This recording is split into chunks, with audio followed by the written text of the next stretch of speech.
Croatia আপনাদের জন্য সুখবর। আপনারা চাইলে ৩ বছর মেয়াদি যে টিআরসি কার্ডটা আসতেছে সেটার রেফারেন্সে আপনারা ফ্যামিলি রিইউনিয়ন নিয়ে আপনাদের পরিবার নিয়ে যেতে পারবেন। ক্রোয়েশিয়ার আরো কিছু গুরুত্বপূর্ণ কথা, ২০২৫ সালের যে সার্বিক পরিস্থিতিগুলো, যে নিয়মগুলো চেঞ্জ হওয়ার কারণে যে বিষয়গুলো আরো শক্ত হতে যাচ্ছে এবং যে ছোট ছোট জিনিসগুলোর দিকে আরো নজর বেশি হচ্ছে, সেই জিনিসগুলো আপনার জানা দরকার। আপনার অনেক নিয়ম চেঞ্জের কারণে দেখা যাচ্ছে আপনার পুলিশ ক্লিয়ারেন্স, আপনার যে ছোটখাটো বিষয়গুলা, কোন এয়ারলাইন্স আপনারা যাবেন, আপনাদের যে ছোট ছোট ভুলগুলো হচ্ছে আপনাদের ভিসা ফর্ম পূরণ করার ক্ষেত্রে, যে ছোট ছোট বিষয়গুলো আজকের ভিডিওতে আমি এটাই তুলে ধরার চেষ্টা করব। হ্যালো গাইস, আসসালামু আলাইকুম। কি অবস্থা সবার? সবাই কেমন আছেন? আশা করি ভালো আছেন। আলহামদুলিল্লাহ আমিও ভালো আছি। বরাবরের মতো ক্রোয়েশিয়ার অত্যন্ত একটা গুরুত্বপূর্ণ ভিডিও নিয়ে আপনাদের সঙ্গে হাজির হয়েছি। এই ভিডিওতে বেসিক্যালি আমি আপনাদের সঙ্গে আলোচনা করব ক্রোয়েশিয়ার যে সুখবরটা চলতেছে, আপনারা আপনাদের ফ্যামিলি নিয়ে আসতে পারবেন।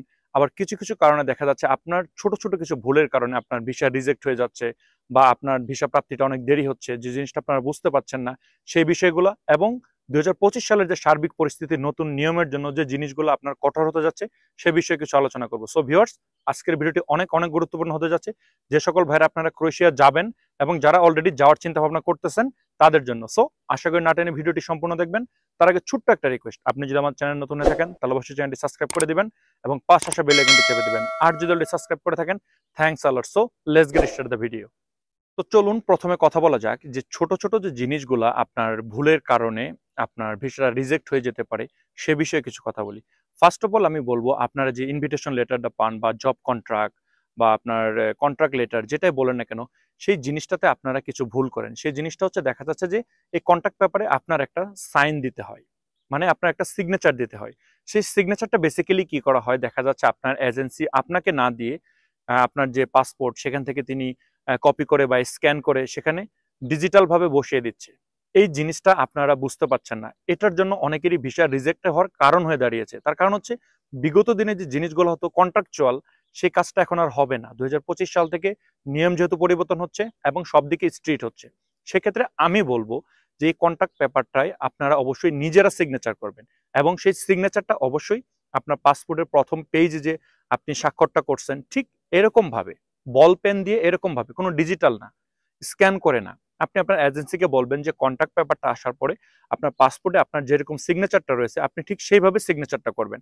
আশা করি তাহলে আপনাদের যে ভিসা রিজেক্টের যে বিষয়টা, সেটা এই জিনিসটা ইনশাল্লাহ আপাতত কমে যাবে। তো চলুন দ্বিতীয় নম্বরে আমি যে বিষয়টার কথা বলবো সেটা হচ্ছে যে আপনারা অনেকে দেখা যাচ্ছে আপনার এজেন্সির কাছে পুলিশ ক্লিয়ারেন্স নিয়ে বিড়ম্বনায় পড়ে যান। সেই জিনিসটা কি, দেখা যাচ্ছে বেসিক্যালি আপনার এজেন্সি কি করতেছে, যে আপনাকে বলতেছে যে আপনি আপনার পাসপোর্ট, ছবি, এভরিথিং সবকিছু দিয়ে দেন, আমি এখন আপাতত আবেদন করে দিচ্ছি, তারপরে আমি ইনশাল্লাহ যখন দরকার হবে তখন আমি পুলিশ ক্লিয়ারেন্সটা নিয়ে নিব।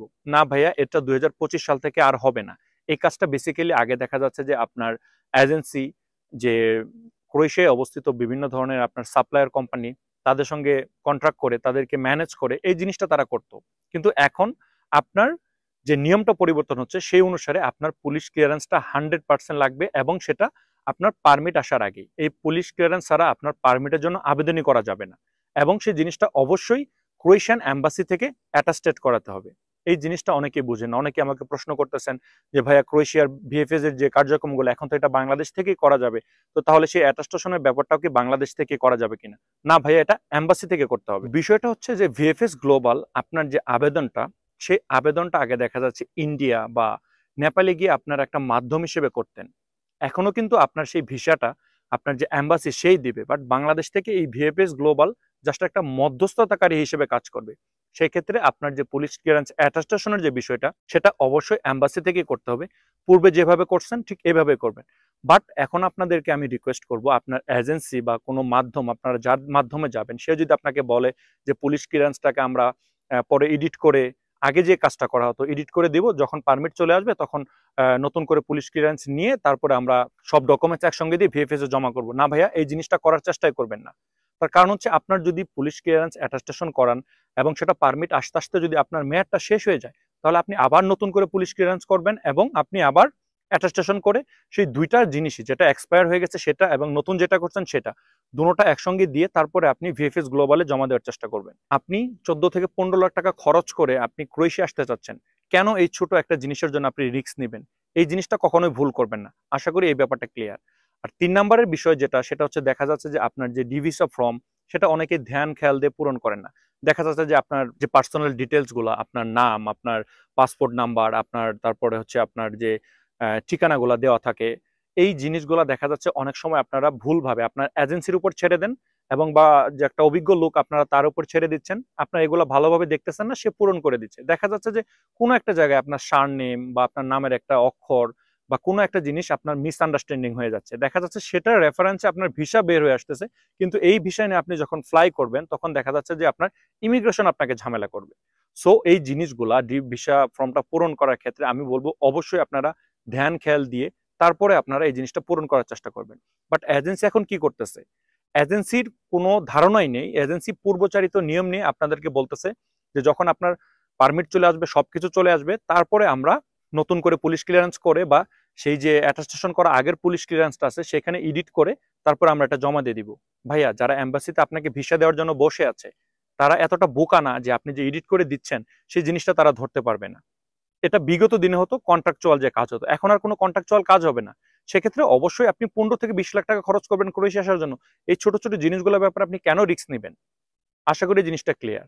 তো চলুন এবার পরবর্তী যে বিষয় সেটাই আসা যাক, সেটা হচ্ছে আপনার ফেক ডকুমেন্টস জমা দেয়। দেখা যাচ্ছে অনেকেই আপনারা ফুড ডেলিভারি বা অন্যান্য কাজে যাচ্ছেন, সেক্ষেত্রে দেখা যাচ্ছে আপনাদের যে ড্রাইভিং লাইসেন্সটা সেটা, বা এজেন্সি আপনার ভিসা যাতে তাড়াতাড়ি হয় বা এম্বাসি যাতে আপনাকে ভিসাটা দেয় তার জন্য আপনার ভালো করতে গিয়ে আপনার ক্ষতি করতেছে। তাকে দেখা যাচ্ছে যে তারা আপনার কোনো একটা অভিজ্ঞতার সনদ, এই জিনিসগুলো তারা বানিয়ে দিচ্ছে।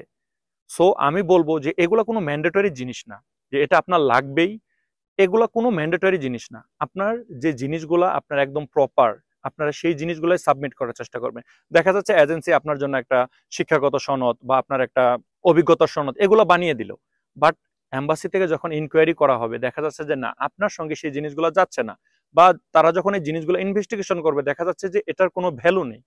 সো আমি অনুরোধ করব যে যে জিনিসগুলো ম্যান্ডেটরি না এই জিনিসগুলো অযথা বাড়িয়ে দিয়ে আপনার একটা রিস্ক নেওয়ার কি দরকার আছে? আপনার এজেন্সিকে বলবেন যে আপনার যে প্রপার যে কাজের জন্য যাচ্ছেন তার জন্য যে রিকোয়ারমেন্টস যে থাকে সেই জিনিসগুলো দেওয়ার জন্য, এক্সট্রা কোনো কিছু করারই দরকার নেই। তো চলুন তারপরের যে ভুলটা সেটা হচ্ছে যে অনেকেই আপনারা দেখা যাচ্ছে যে আপনারা কোন এয়ারলাইন্সে যাবেন সেই জিনিসটা আপনারা বোঝেন না। আপনারা সবাই জানেন যে বেসিক্যালি দেখা যাচ্ছে ক্রোয়েশিয়াতে অনেক কোম্পানি আপনাদেরকে রিসিভ করে না, সেক্ষেত্রে এজেন্সি বেসিক্যালি কি করে, দেখা যাচ্ছে যে আপনাদেরকে মানে গলফের কোনো এয়ারে উঠিয়ে দিচ্ছে, ফর এক্সাম্পল আপনার কাতার এয়ারওয়েজ, তারপর হচ্ছে আপনার ফ্লাই দুবাই, যে বিভিন্ন ধরনের যে আহ, বিমানগুলা এইগুলাতে আপনাদেরকে ফ্লাই করাচ্ছে।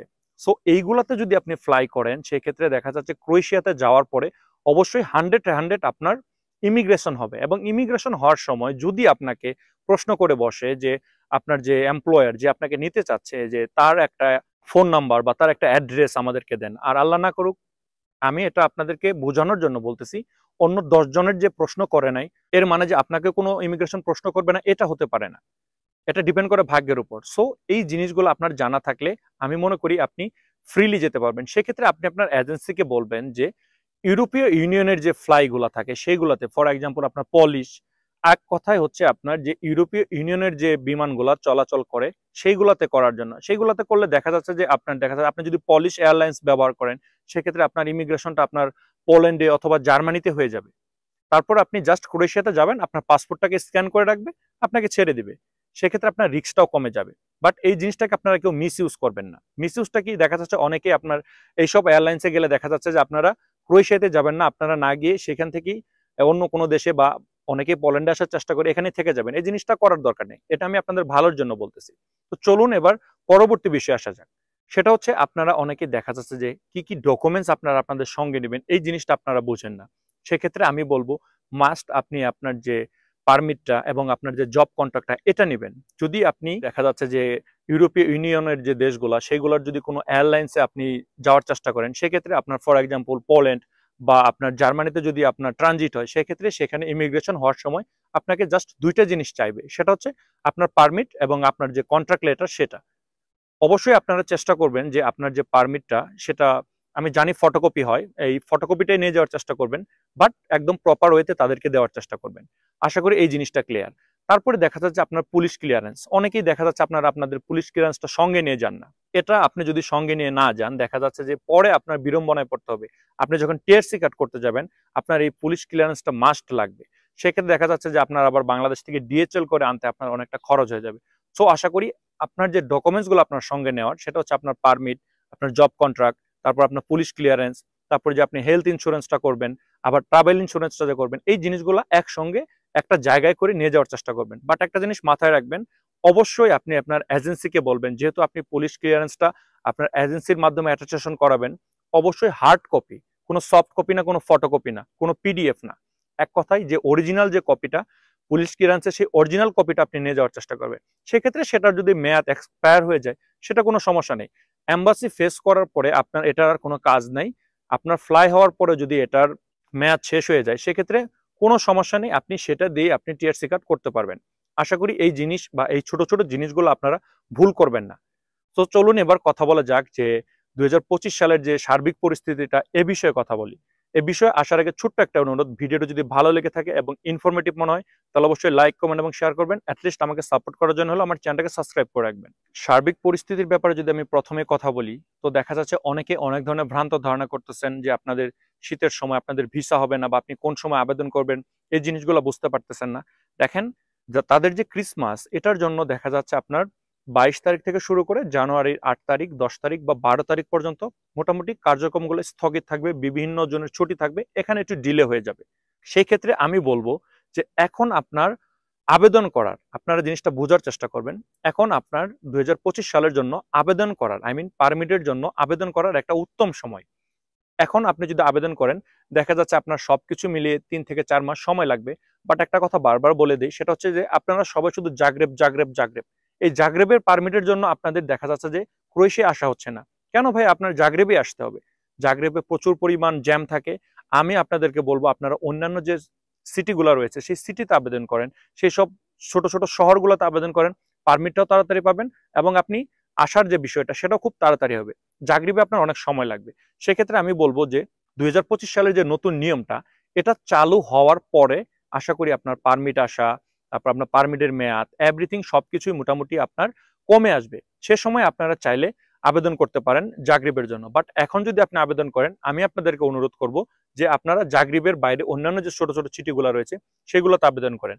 2025 সালের এই যে নতুন যে নিয়মটা, সেটা অলরেডি চালু হয়ে গেছে। অনেকেই এখন পারমিট পাচ্ছেন এবং জব লেটার পাচ্ছেন, কন্ট্রাক্ট পেপার পাচ্ছেন।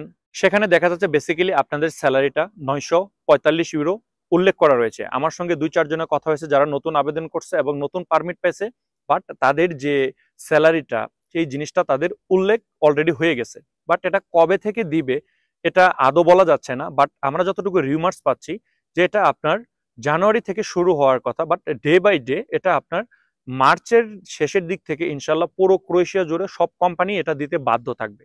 সো আমি বলবো যে এটা একটা ভালো অপরচুনিটি হতে যাচ্ছে। আপনারা যারা আবেদন করতে চাচ্ছেন, আপনারা আবেদন করেন। 2025 সালে ক্রোয়েশিয়া আপনাকে আপনার যে স্বপ্নটা, সেই স্বপ্নটাকে বাস্তবায়িত করার জন্য বসে আছে। এক কথায় বসে আছে, অপার সম্ভাবনার দ্বার খুলে দিচ্ছে। এখন দেখেন, আপনি ক্রোয়েশিয়ার যে টিআরসি কার্ডটা, আপনারা সবাই জানেন বিগত দিনে দেখা যায় আপনি যদি কাজ না করতেন বা অন্য দেশে চলে যেতেন, তো আপনার টিআরসি কার্ডটা ক্যান্সেল হয়ে যেত। বাট এখন আপনি চাইলে আপনার সেই ক্রোয়েশিয়ার টিআরসি কার্ডটা 3 বছরে পাবেন এবং সেটা দিয়ে আপনি চাইলে পোল্যান্ডের মতো একটা দেশে গিয়ে সেটা কনভার্ট করে কাজ করতে পারবেন। এটা কনফার্ম হয়ে গেছে। সো আমি আপনাদেরকে বলবো এই জিনিসগুলো মিস ইউজ করবেন না। আর যে বিষয়গুলো পারমিট আসার ব্যাপারে অনেকে বলেন যে ভাইয়া আমার 3 মাস হয়ে গেল, 4 মাস হয়ে গেল, 5 মাস হয়ে গেল, আমার পারমিট আসতেছে না, আমি কি করতে পারি? ভাইয়া, আপনার এজেন্সি যেদিন আপনার পারমিটের জন্য অনলাইনের জন্য জমা দিবে, সেইখান থেকে আপনাকে একটা স্লিপ দিবে। সেই স্লিপ থেকে বা স্ক্রিনশট থেকে আপনি 6 মাস হিসাব করবেন। যদি 6 মাসের ভিতরে আপনি পারমিট না পান, তাহলে অযথা সময় নষ্ট করার দরকার নেই, আবার নতুন করে আবেদন করেন। আশা করি জিনিসটা ক্লিয়ার। বাট আমাকে অনেকেই বলতেছেন যে ভাইয়া 4 মাস হয়ে গেছে, আমার এজেন্সি আমাকে কিছুই দেয় নাই। তাহলে ভাইয়া আপনার এজেন্সি আবেদন করছে কি করে নাই সেটাই তো জানি না। তো তাহলে কিভাবে বলবো যে আপনার পারমিটটা কবে আসবে?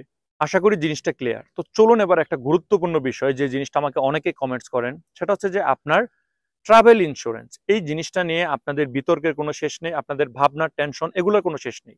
ভাই, আপনি 15 লাখ টাকা খরচ করে ক্রোয়েশিয়া আসতেছেন, কেন আপনি 40 দিন বা 50 দিন বা 2 মাসের জন্য আপনি মানে ট্রাভেল ইন্স্যুরেন্সটা করতেছেন? এটা কোনো ট্রাভেল ইন্স্যুরেন্স হলো? আপনি কি শিওর যে আপনি 2 মাসের ভিতরে ভিসা পাবেন? তাহলে কেন আপনারা এই 2 মাসের জন্য ট্রাভেল ইন্স্যুরেন্স করতেছেন? যদি কিছু টাকা বেশি লাগে, আমি আপনাদেরকে রিকমেন্ড করব যে আপনারা মিনিমাম 6 মাসের জন্য একটা ট্রাভেল ইন্স্যুরেন্স করেন। এবং যদি একটু টাকা বেশিও যায়, আপনার এজেন্সি কি করে? সস্তার নাজেহাল যে অবস্থাটা সেটা। আপনার এজেন্সি পারতেছে না তো আপনাকে ফ্রিতে কাজবাজ সেরে আপনাকে ক্রোয়েশিয়া পাঠিয়ে দিতে। যেই নিউজগুলা বা যেই তথ্যগুলা আমি আপনাদের সঙ্গে শেয়ার করি বা ইউটিউবার আপনাদের সঙ্গে শেয়ার করে, এজেন্সি তার 100 ভাগের 1 ভাগও আপনাকে বলে না।